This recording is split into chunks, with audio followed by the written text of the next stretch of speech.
Welcome to lecture 14 of Ethical Issues for Modern Computer Professionals. Now, with the little introduction we had um, about the notion of fairness, in this lecture, let us try to figure out whether the uh, popular available uh, evaluation metrics in this classification or prediction domain uh, is able to measure uh, fairness also. I mean, the most trivial measure of efficiency of any kind of machine learning based classification or prediction model is accuracy. Accuracy is basically defined as the percentage of times um, the classifier or predictive models outcome is correct. For example, as an illustrative example, let us consider a hypothetical scenario of binary classification, which say detects cancer tumors or malignant tumors from images of tumors. Like out of say 200 sample images of um, actually benign and malignant um, kind of tumor images. And suppose the classifier X classifies 95% of that correct. That means out of 200, it correctly classifies 190 images properly, either benign or malignant. Now, in certain scenario, accuracy may not appear to be a um, practical measure of efficiency for any classifier or predictive model. For example, let's say out of those 200 sample images, ground truth was something like this. That means out of 200, 190 images were actually benign of type benign tumors, and only 10, as it's very common in practice. Malignant tumors will be uncommon, not very common. So out of 210 images were actually of malignant. Now a classifier which classifies all benign tumors um, correctly, but fail to detect any single malignant um, tumor images will also show 95% which is very impressive gross accuracy. But practically, this system will be totally useless because our whole intention of this classifier is to correctly identify malignant images as much as possible. But this classifier here, uh, even if having 95% accuracy, cannot classify or identify a single malignant. So it will be useless. So this kind of scenario may occur, and this is sometimes referred as accuracy paradox. Now, anyway, let us see how accuracy can be an indicative uh, measure of fairness. Let us. For that, we'll consider another hypothetical classification system, which is also binary. For simplicity, we'll consider binary classification, which say from face images, it detects whether the face image is of animal or human.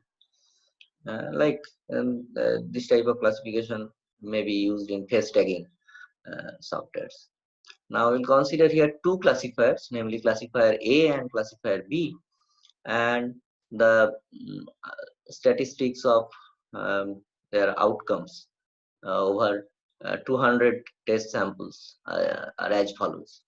I mean, suppose there are 200 test sample images, out of which 100 was actually of animal face images and 100 was of human face images.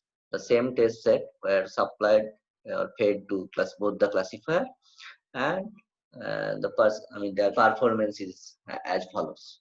Like classifier A correctly classify 70 out of 100 human faces and 80 out of 100 animal faces. So overall it correctly classify 150 out of 200 sample images, thereby having an accuracy of 75%.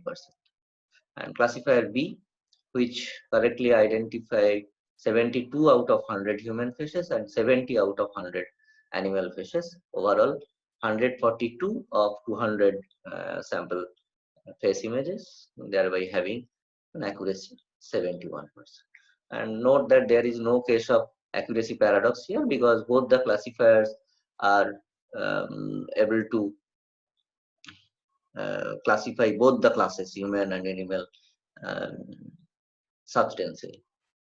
Now, obviously, it is quite evident that classifier A is little bit more accurate, having 75% accuracy against 71% achieved by classifier B. But can we say something about fairness? I mean, can accuracy directly indicate fairness?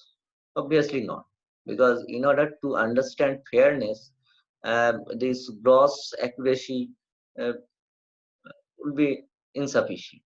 Because in order to understand fairness, as you have seen, I mean, we need to look into the performance of a classifier um, to different groups of individuals. In case of human faces, we need to inspect a little bit more detail that how it performs. Uh, say performs for a set of images which are from darker skin people and set of images which are from lighter skin people. Unless we figure out the performance or level of performance of the classifier among those two different classes, we won't be able to understand the fairness criteria. So let us say out of 100 sample face images of human, the distribution was something like this, that 60 sample images were from lighter skin people and 40 sample images were from darker, and this is the ground truth. Now classifier A is, suppose it identifies correctly 20 out of 40 such face images of darker skin people, whereas 50 out of 60 such images were correctly classified by classifier A for lighter skin.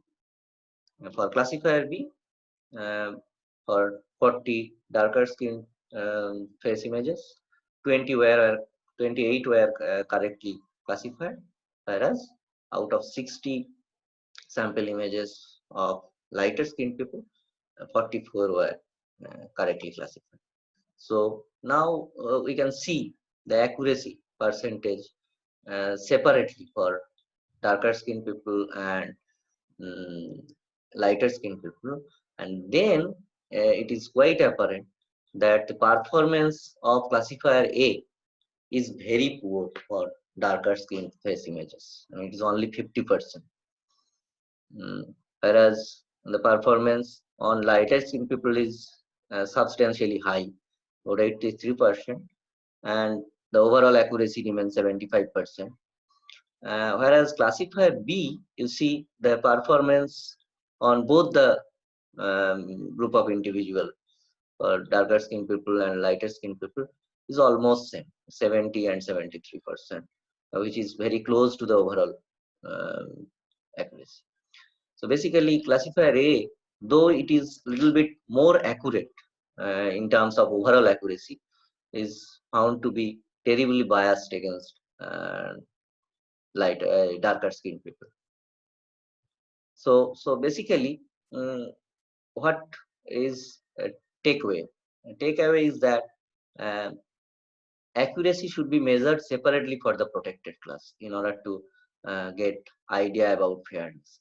The gross accuracy may not indicate fairness. So if you really want to get an idea about how fair a particular classifier is, you need to uh, compute accuracy for different groups of individuals differently. You cannot rely on overall accuracy. That was the observation of this particular discussion.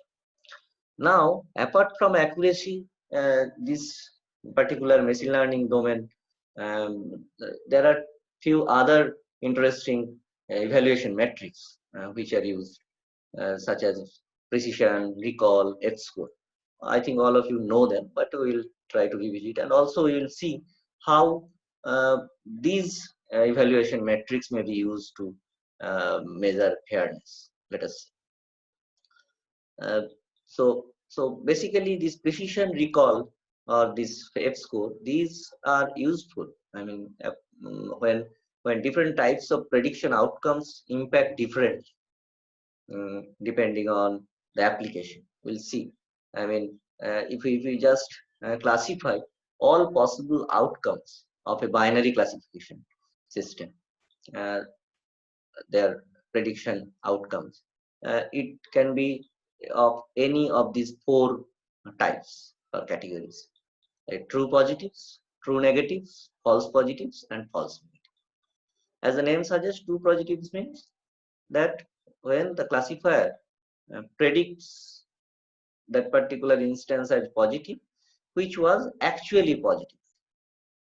Ground truth was positive and prediction was also matching. So this type of instances contribute to the accuracy, and this is called true positive. Similarly, another type of prediction outcomes which contributes towards accuracy is true negative. That means actually negative instances were predicted as negative. So those instances are called true negatives. Similarly, there are two different state of outcomes which contribute towards inaccuracy. They are false negative and false positives. False positives indicate that it is predicted as positives, but actually it was an instance of negative. Similarly, false negative is an instance where predict classifier has predicted it as negative instance, but it was actually of a positive instance. So these four different state of outcomes and their impact may be different to the performance of actual practical efficiency of the classifier may be different. It's not, that's why this gross accuracy may not be an indicative of efficiency. We have said now it is not only insufficient to indicate fairness. Gross accuracy cannot be indicative for efficiency in practice.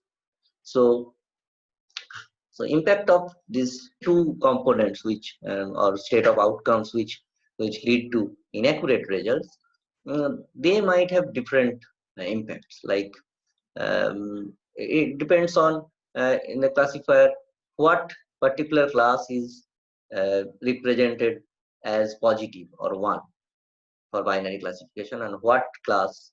So what outcome is desirable, which class is desirable and which is not favorable. So based on that, uh, it depends on application which types will be um, used to mean positive class and which type will be meant for negative class. And based on that, impact of false positives and false negative may be different. For example, like consider a recidivism model. Let's consider that it will be a simple classifier based on defendant's data. It will just output whether a defendant is of higher risk, that is considered to be a positive class, and lower risk, which is considered to be a negative class. Now, whenever a prediction is made as, a defendant is identified as positive, that means having higher risk, he or she will not be granted bail, he will be punished.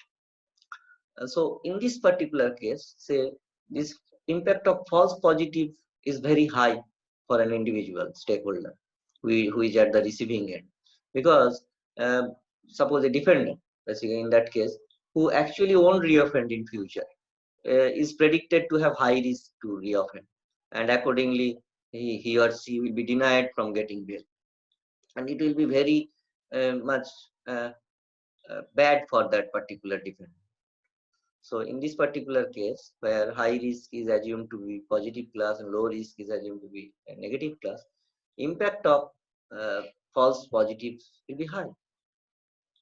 On the contrary, if this class representation was just reverse, that means low risk were represented, were assumed to have positive class, and high risk were assumed to be of negative class, then impact of false negative may be high. So it depends on which is meant for positive and which class is meant for negative. Similarly, email spam detection classifier. This is very popular. A classifier that classifies emails whether it is spam or not spam. In that case also, when spam is represented by positive class, so a false positive when an email that is non-spam is predicted as spam may prevent that email user from getting important emails. So, since it has been identified as spam, email user will overlook and delete it, and he or she may lose that some important. So the cost will be higher. So in this type of scenario where impact of false positives is high, we'll see precision, which actually uh, uh, measures what proportion of positive identification was actually correct out of all positive predictions, how made by a classifier, what proportion was correct. That is determined by precision. Um, it would be a good measure of efficiency in such cases. Similarly, when there is a higher impact of false negatives, like the hypothetical face tagging applications we were just considering, that given the face images, it has to detect whether it is of a human face or an animal face, where human face is classified is assumed to represent class 1 or positive, and animal face used to represent a negative class or 0. In that case, a false negative, that means when a human face, actually human face, is misclassified as a face of animal, just like what happened into that Google Photos massacre in 2015 we had discussed earlier, that a black person's face was tagged as gorilla. So it will be very harmful to the dignity of that person. So this is never, this is very much unacceptable. So impact of false negatives in this particular case will be very high.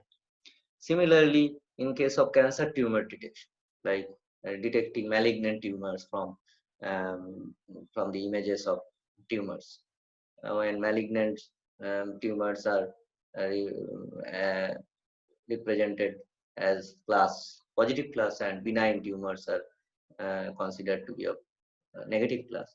In that case, also a false negative will be uh, uh, undesirable, because a patient having cancer, if he or she is identified as not having that, in that case, that may prevent the patient from getting timely treatment, which will be costly. So in this type of scenario where impact of false negative is high, the uh, recall which is a measure of the proportion of actual positives, how many of actual positives were correctly identified, uh, that would be a good measure of efficiency. So for having different impact of false positives and false negatives, this precision in recall, these two measures have come up, and we'll see how to measure them with an illustrative example. So to understand that, we need to have an idea about a confusion matrix. So this is called a confusion matrix, which has 4 cells basically, which actually as a way of tabulating the number of instances that belongs to these 4 categories of possible prediction outcomes. That out of say 100 test samples, how many of them were true positive, how many of them were true negative, how many of them false positive, how many of them were false negative. So if we can tabulate these, then we can easily determine precision, recall, or whatever we want. So these basically these columns represent the instances that are predicted by the classifier. That means all positive instances, and this column negative instances predicted by the classifier, this column. Similarly, the rows represent the ground truth. This is the number of instances of positive class actual instances. This is the number of actual instances of negative class. And as a result, these four cells represent these true positive, true negative, false positive, and false negative. Let us consider a hypothetical instance of confusion matrix. Say out of 100 test samples, 40 were true positive, 35 were true negative, 15 instances were false positive type, and 10 were false negative. Now with this, we will illustrate how to compute precision, recall, and other stuff. So first, accuracy. Accuracy, as we have already seen, it will be a measure of how often the classifier is correct. That means out of total number of test samples, how many were correctly classified. So it will be basically, it will be true positive cases plus true negative cases. These will contribute to the accuracy divided by total number of samples. That means true positive, false positive, true negative, everything. So in this particular example, it will be 40 plus 35 divided by 40 plus 10 plus 15 plus 35, total number of cases, that is 100. So 75 by 100, 75%. Now precision. Precision is a measure of the proportion of positive identified by predictor. How many of them are actually correct? Like let us try to figure out how many instances are identified as positive by the predictor. That will be available by this column total, because true positive cases and false positive cases, all these cases were identified as positive by our predictor. Now out of them, how many are correct? Obviously only these true positive cases. So precision will be defined as number of instances of true positive divided by total number of instances of true positive plus true false positives. So in this particular case, for this hypothetical example, it will be 40 divided by 40 plus 15, it is 55, so 73%. Now recall, which is also known as true positive rate or sensitivity, is basically indicates how often the classifier predicted one among all actual. So we need to now figure out what are the number of instances of actual one. That means sum of this row. Now how many of them were correctly identified? This is okay. So in the denominator we will have the instances of true positives plus instances of false negative. The actual positive cases, 40 plus 10, 50. And obviously in numerator same thing, true positive cases, that correct predicted positive cases. So 40 by 50 in this case. So recall for this particular hypothetical scenario will be 80%. So hope this is clear. Now, in some cases, we may need to consider. I mean, in some applications, as we have already seen, it is sufficient to consider either precision or recall as measure of efficiency. Now, for some applications, we may not be very clear about the relative impact of false positive and false negatives. I mean, this is not very clear. So we need to consider both. But maybe both are impacting in a different levels. So F score or F measure is a way that takes into account both precision and recall, and you can just tweak the weightage of precision or recall, or basically you can put more weight on impact of false positive against false negative, depending on your uh, understanding. Now there is one special F measure is very popular, that is F1 score, which balances, which is just, I mean, F score is in general says that you take a weighted harmonic mean between precision and recall. So you can tweak with the weight in order to put more weight on precision, more weight on recall, depending on your understanding. But F1 score, it's perfectly balanced harmonic mean. That means it is a simple harmonic mean of precision and recall. So sometimes people are uh, people use this precision, recall, and F1 score together in order to establish efficiency of their proposed classifier. So these are very common in this particular domain. Now let us see how precision and recall. I mean, this is an illustrative example of computation of F1 score with the same example confusion matrix we had considered. It will turn out to be 76%. Now, as we have seen how accuracy can be used to get some idea about fairness of a classifier, let us see how precision and recall can be used to find out fairness. And now, as we have already seen that the hypothetical binary classifier we were considering so far for illustration of relation between accuracy and fairness, that animal human face detection or face tagging classifier, since it has a high impact of false negatives, so it should have a high recall to be efficient. But let us compute the recall values for those two classifiers we were considering to understand which one is efficient. We have already seen from accuracy point of view, classifier A was little bit efficient.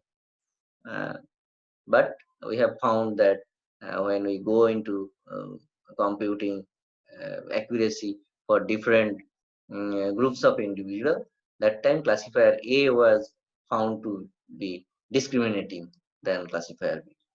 Now, from our recent understanding, we we see that the recall should be measured as a measure of efficiency of this classifier. So, in order to compute recall, we don't need to consider this breakup. We need to consider only the cases of total human faces and total animal faces. So and accordingly, let us fill up these confusion matrices, corresponding confusion matrices. So this is the cases out of say 100 instances test samples of human. uh, this is positive plus, so true positive was 70, 50 plus 20, 70 accordingly. So and true negative was 80 and false negative 30, false positive 20. So obviously recall will be calculated by true positive divided by true positive plus uh, false negative, as we have already seen this one, actual one. So it will be 70%. Similarly for classifier B, when we fill up this confusion matrix, we get this, and the recall may be computed as 72%. So now we find that based on our understanding about this precision recall, when we see that impact of cost negative, I mean, false negative is high for this type of application, recall would be a good measure. So this classifier B now is having a bit higher recall than classifier A. Okay. Now again, let us try to see whether this recall indicate fairness, because recall has again be computed only considering human class and animal class. We have not looked into the impact of or impact of these outcomes, um, correct or wrong outcomes on different groups of individuals separately. Let us now try to see what uh, uh, that indicate. So let us now see, let us now try to compute recall separately for protected class and privileged class. Like here, this out of, so we'll now consider these instances as positive, these as negative. We'll just exclude this particular row from our calculation. Okay, so uh, this is the scenario now for this. We have updated the confusion matrices. So negative plus 80, true negative, 20 uh, that were uh, identified as false positives. And out of these 40 actual cases of positive instances, 20 were identified as true positives and remaining 20 were false negative. In this way, we are filling up this confusion matrix. Similarly, here, out of 100 negative class instances, 70 was identified as true negative, 30 instances were identified as false positives. Now, out of this 40, 28 true positive and remaining 12 false. So, what will be the recall value then? Recall black or recall for darker skin people find here. It will be 20 divided by 20 plus 20, 50%. Here it will be 28 divided by 28 plus 12, 70%. So it is quite evident that when we separately compute recall, then we find the actual scenario, which was evident from uh, computing accuracy separately for protected class. The same thing happened. Although the difference between recall, overall recall for these two classifiers are very, very small. It was 72%, it was 70%. But when we calculate recall for protected class, protected group, then we find that classifier A is again found to be as evident, as was evident from that earlier calculation of accuracy. It is terribly biased against black. To make our discussion complete, let us consider computing recall for privileged class by appropriately filling up these confusion matrices now. It will be now 60 positive case, actual positive case. Out of them, 50 were true positive and 10 were true false negative. And this portion will remain same. So recall of lighter skin people for classifier A would be something like this, 83%, which is much higher. And that actually balances the overall recall. The recall for darker skin people was substantially low, and recall for lighter skin people face images was substantially high, and that balances the accuracy to be around 75% and the recall to be 70%. But in case of classifier B, the recall for this privileged class is also almost same to that particular blackness. It was 70%, it is 73%. That's why the classifier B is found to be more fair. Though overall accuracy may be a bit less and recall may not be that much high, overall recall is little bit high, but not substantially high than classifier A. But from fairness point of view, classifier B is appeared to be more fair. So again, the takeaway is that like accuracy, overall precision or recall may not be sufficient to indicate fairness. So if we all these popular evaluation metrics, including fairness, including accuracy, that means accuracy, precision, recall, everything can be used to identify or get some idea about fairness of a classifier, but we need to compute them separately for protected class. Gross accuracy, gross precision, or gross recall may not indicate fairness properly. So that was the takeaway of this lecture. So thank you. From next lecture, we'll move on formalizing the notion of fairness in automated decision making.